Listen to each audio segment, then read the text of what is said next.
Just wanted to make a quick little video here for anybody that is planning on removing their bedside or boxside from their stepside Ford Ranger.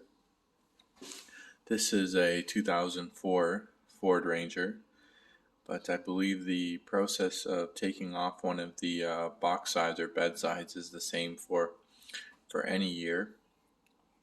And I believe a lot of people don't know that these bedsides are actually removable, and the reason for this is because they're actually fiberglass.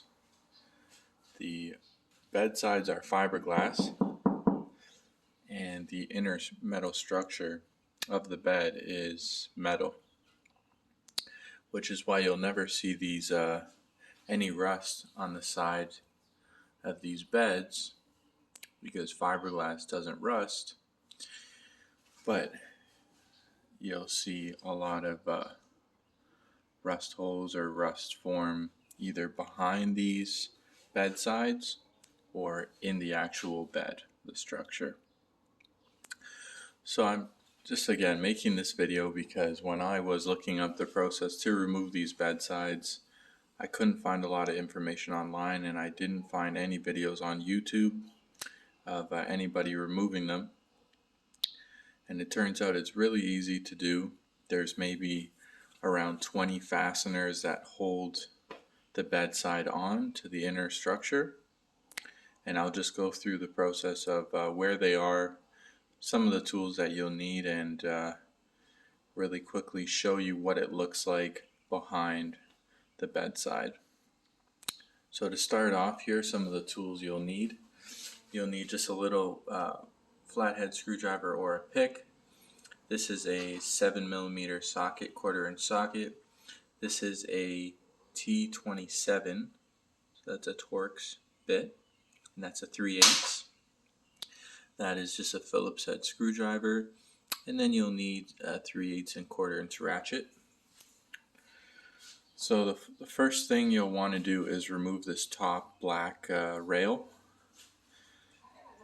And the way to do that is you remove these little plastic caps, and underneath the caps you'll see some of those T27 fasteners.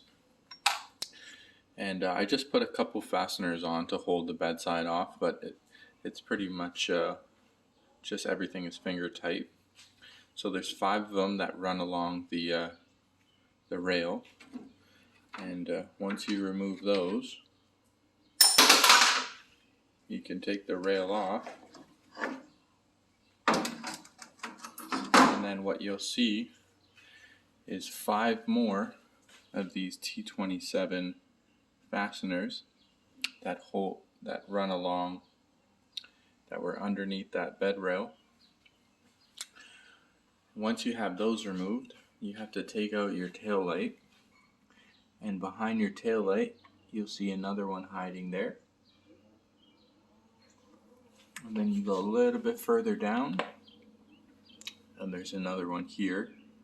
And that fastener is a little bit tricky because your rear bumper is in the way of getting a really good grip on it. And that particular one tends to strip out very easily. So my advice would be to remove your rear bumper if you can, and to avoid stripping that one out.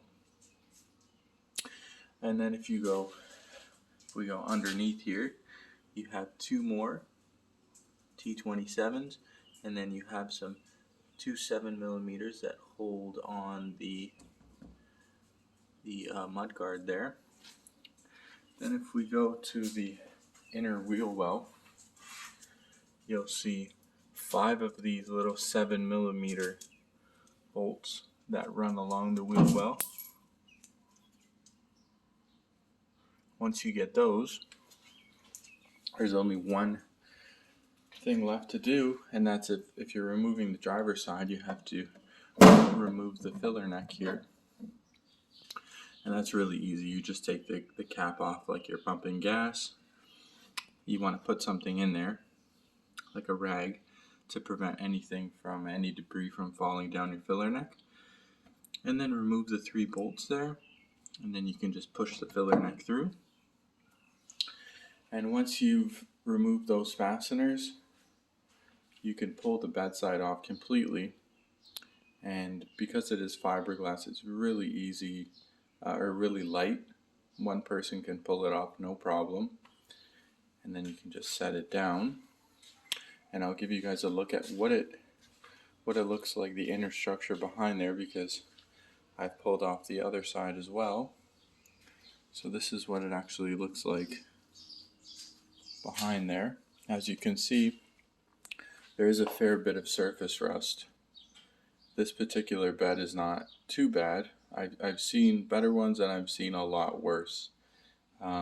This is a Canadian truck, so throughout the winter, just tons and tons of salt on the roads really tend to corrode everything. But the one most common place that you'll see these inner structures rot out is underneath that step. This one's completely rotted out and the sheet metal will have to be replaced, which is another reason why I'm taking these bedsides off, to replace this metal, and also to I'll just wire wheel all the loose rust and then put some sort of rust converter or Por 15 just to try and save this bed. And I also will be patching these holes on the bed floor. So again, this video is just to show a little bit of the process of removing the bedside, what tools you'll need, and where all the fasteners are.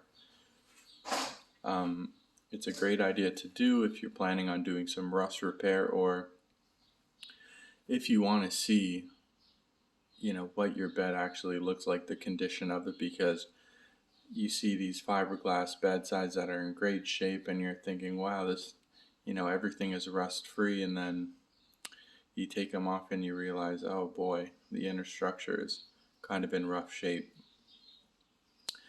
But anyways, hope this helps somebody, and I hope if you're planning on removing your bedside, you find this video or this video finds you.